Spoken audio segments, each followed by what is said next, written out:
En nuestro observatorio rural de todos los inicios de semana compartimos con ustedes el último cierre de los mercados de productos agropecuarios. Desde Chicago se reportan 2 días de avance en los valores donde muestran una consolidación tras los últimos ajustes bajistas.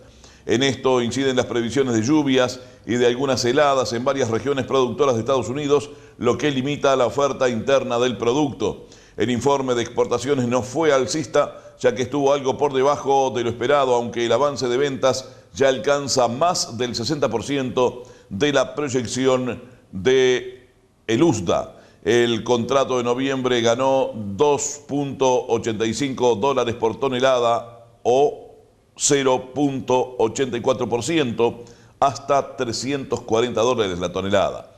La posición de julio sumó $2.6 la tonelada, lo que equivale a 0.76%, o sea, hasta $351,20 la tonelada. Los futuros de harina de soja aumentaron gracias a la buena demanda, mientras cayeron marginalmente los de aceite, a pesar de versiones sobre que la Agencia de Protección Ambiental podría aumentar las exigencias de mezcla en el biodiesel. El USDA informó que en la semana cerrada del jueves 25 se dieron negocios de exportación por 869.100 toneladas. El volumen fue inferior al de semanas anteriores, sin llegar al 1.000.000 de hectáreas. El acumulado de ventas supera el ritmo necesario para cumplir con la proyección de exportaciones del USDA para 2014-2015. Ahora analizamos el mercado sojero junto al ingeniero agrónomo Alberto Cruces de la Mesa de Negocios Agrícolas de Zambrano y compañía. Sí, seguramente en esta zafra la mayor parte de los productores pudo vender su soja muy cerca de los $500 la tonelada. Bien, otra es la situación de Argentina y que también influye en el mercado. Recordemos, Argentina los productores guardaron en los campos una parte importante de las sojas que cosecharon esta zafra pasada y está sin vender. El número ahí es bien violento de lo que no ingresaría a la economía de los productores y a la economía del país. Y además influye en el mercado internacional porque esa soja en algún momento va a volcarse al mercado y se va a ir sumando a la que se produzca acá en el hemisferio sur. Hoy el mercado está muy marcado por la cosecha americana, una zafra que se hizo en un área bastante mayor a la que en algún momento se esperaba, y además las primeras cosechas que se han comenzado en los estados más productores y mejores desde el punto de vista de producción son excelentes, lo cual hace pensar que lo que en algún momento se venía hablando de una cosecha récord, finalmente la va a tener Estados Unidos.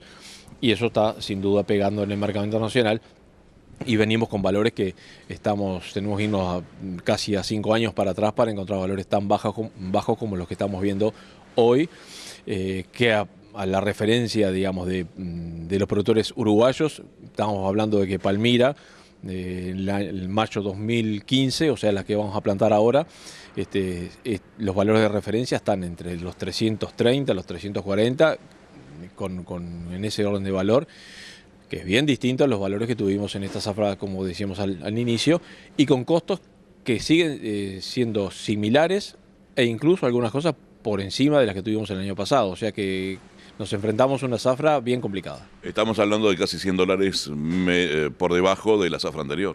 Sí, claramente, y bueno, eso obliga a ser muy preciso en el área que se hace. Hay una tarea que las empresas en general vienen haciendo ya desde hace 3 años por lo menos, ¿verdad? E incluso a nivel del país, es claro que hay empresas que tenían un área muy grande agrícola que ya no están, como es el caso del Tejar, pero lo que hemos notado es ya desde hace 2 o 3 años que aquellas zonas más marginales, por el potencial de los recursos, por la distancia a los puertos, que es un tema increíblemente pesa muchísimo, por incluso la logística de tener áreas que permitan ser manejadas más eficientemente. Cuando arrancó este boom agrícola, todo servía. Si tú tenías una maceta en tu casa también te iban a ofertar para hacer.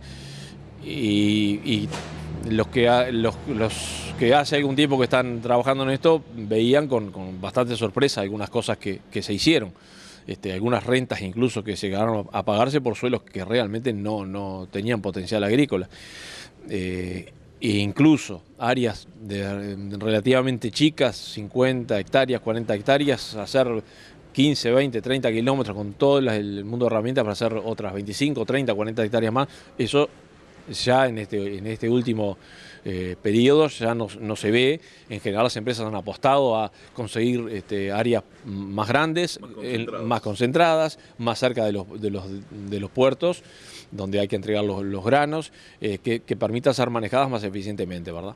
¿Qué noticias hay? ¿Esto estará influyendo también en la parte inmobiliaria, es decir, en el valor de la renta y el valor de la tierra? Sí, eso parece bastante claro. O sea, la zona que se fue dejando de agricultura, en aquellas que eran más marginales, salieron del área agrícola, y obviamente que ahí es un momento de quiebre para los dueños de los campos, porque tenían rentas que eran relativamente altas, históricamente altas, digamos, para lo que se podía pensar en algunas zonas del país, y que salen de la agricultura, que además es claro que lo que queda después de la agricultura, digamos, para recomponer esto, hay que invertir, y no es poco lo que hay que invertir.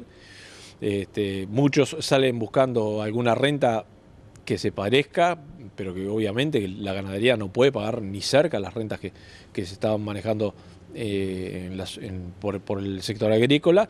Entonces hay, digamos, un desajuste que se van a dar en la economía de esas empresas, de esos productores. Hay en algunas zonas donde las empresas agrícolas han tratado y han conseguido hacer arreglos, nuevos arreglos con los dueños de los campos, más adecuados volviendo a lo que es la vieja usanza de los porcentajes, obviamente no en dólares por hectárea como se vio en algún momento.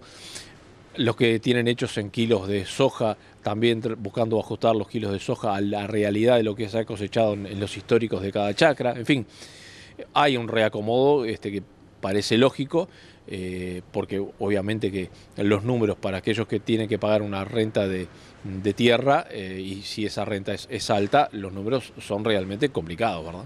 Una apreciación casi lógica es pensar que el área va a bajar. No se sabe cuánto, pero también se dice por allí que el productor, el operador, va a estar jugado a un mejor rendimiento y a siembras de primera. Sí, eso parece bastante claro. A ver, hay algunos elementos que hay que considerar, que no son solo el valor de los granos. Por un lado, esto que estamos hablando ahora, que las empresas ya venían cambiando su forma de manejo, buscando ser más eficientes desde el punto de vista económico, que es en definitiva lo que todos apuestan a esto, es hacer dinero con esta actividad. Hay un ajuste que ya se venía haciendo. Por otra parte, consideremos que hay un área que se iba a hacer de invierno, que era inferior a la del año pasado, pero que no se pudo hacer porque el tiempo no lo permitió. Ni siquiera en alguna de ellas se pudo hacer Puente Verde. O sea, son chacras que quedaron con rastrojo, barbechando, sin nada, y que están relativamente fáciles de hacer. Esas se van a hacer de primera. O sea, el área de primera de soja hoy tiene todo ese mundo de área de invierno que no se hizo, que está prácticamente pronta para hacer el tarea, y esa se va a volcar al área. Hay hasta un tema de punto de vista financiero. También, como se hizo menos área agrícola de invierno, hay un agujero que va a haber sobre fin de año, que hay que prestar atención sobre él. Las empresas tienen presupuestos armados, si bien se han ido readecuando, hay que bancarlos, y para eso es necesario generar la producción.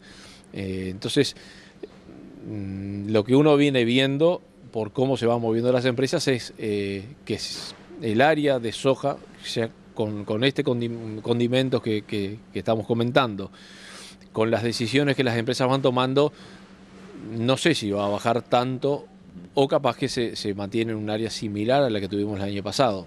Veremos después incluso otros elementos, que como es el clima, que afectan bastante.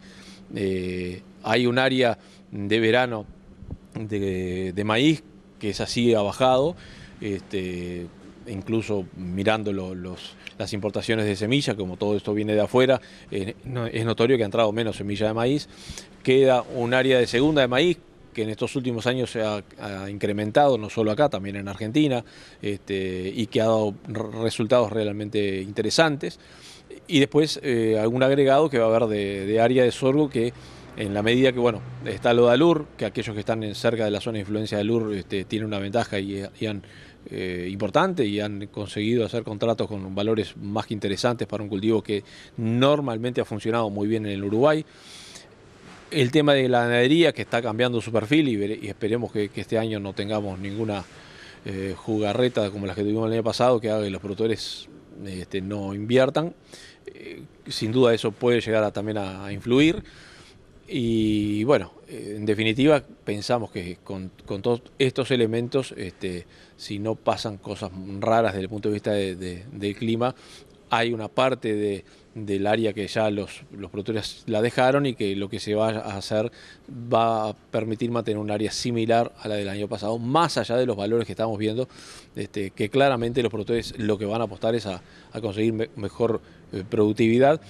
Hoy hay elementos que casi todos los productores utilizan, saben perfectamente qué chacras funcionan bien para qué cultivo y qué zonas de las chacras incluso no vale la pena ni gastar ni un peso, porque en el histórico de los rendimientos nunca han dado un buen resultado, o incluso hay muchas áreas que se hacen que hay que gastar mucho para poder tener un rendimiento que es a veces mediocre. Y bueno, eso que en algún momento, como hablábamos hace un ratito, se hacían de todas formas, hoy ya no se hacen. Entonces seguramente podamos, si el clima nos acompaña, asistir a una mejora de la productividad. Bueno, estaremos expectantes a ver qué es lo que pasa, sobre todo con el clima, en un año niño donde todo está por verse todavía. Y bueno, y sobre todo con el mercado, a ver si sigue bajando o si se estabiliza por acá. Sí, hay muchos elementos además que operan sobre los mercados, que no son solo lo productivo, porque uno habla de la producción de Estados Unidos, pero también hoy sin duda está afectando la situación de la economía de Estados Unidos, que todas las semanas tiene noticias buenas por ahora, y eso le ha dado fortaleza a la moneda americana con respecto a las otras, y eso también juega su partido en los mercados internacionales, incluso en los fondos de inversión que cuando la crisis del 2008 no tenían dónde ponerse, y uno de los lugares donde tuvieron para hacer su negocio fue en los commodities. Hoy están saliendo una parte de eso, hay que ver cuántos que salen, cuánto quedó del dolor generado por una jugada muy fuerte sobre lo financiero, y si capaz que hoy los mix que se arman de las canastas incluyen también alguna parte de los commodities. Pensamos que sí, esos elementos también pesan, como los problemas geopolíticos, que en el mundo hay y algunos muy serios y muy dolorosos, que también juegan su papel, y la situación de China, que digamos una economía muy pesada, que también ha empezado a tener algunos ruidos desde el punto de vista de lo geopolítico, y que está tomando medidas para no tener un aumento de su inflación, en fin, todos elementos que van a estar incidiendo de aquí en más después que pase este impacto fuerte que está teniendo hoy el mercado por el ingreso de la cosecha de Estados Unidos. Gracias por la nota. No, por favor, un gusto, a la orden. Amigas y amigos, en esta particular situación que atraviesa el mercado sojero, también recurrimos tras la pausa a la opinión de otro experto. Estaremos con Ricardo Sosa de Monitor Agrícola. Ya volvemos.